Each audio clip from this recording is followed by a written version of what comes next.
Recruiting is just posting a job, waiting for people to apply, and then interviewing them.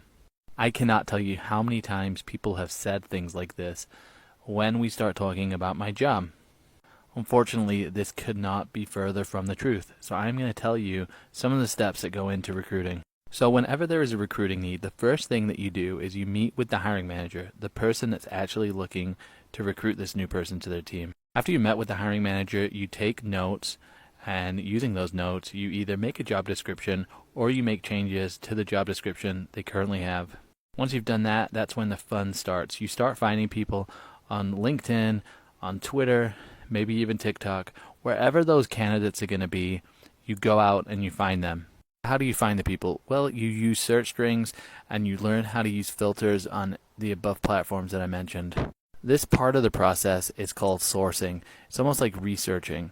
If you are a great sourcer, this can actually be your career. Now, a lot of recruiters want to move on.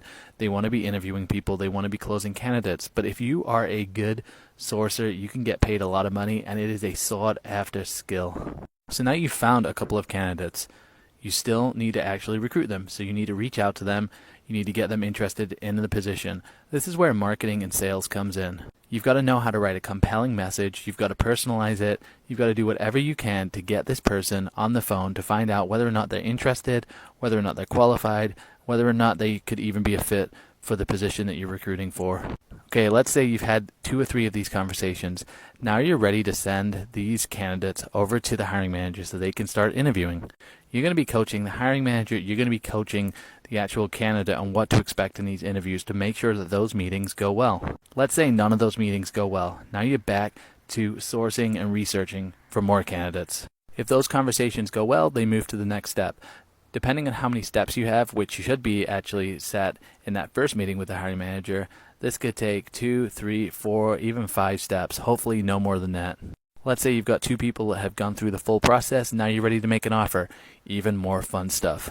As a recruiter, hopefully early on you found out how much the candidate was targeting, and you know how much the company is willing to pay. Now you need to negotiate. Some recruiters will do something called pre-closing, which is where you pre-close the person before the offer actually goes out.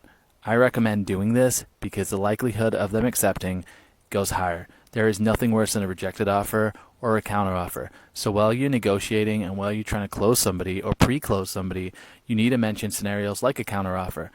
There are so many ways to do that. I can talk about that in more videos. So now either this person is hired and you can get them onboarded and you just need to wish that they show up for the first day, or guess what? You go back to sourcing. So I guess recruiting isn't that easy after all.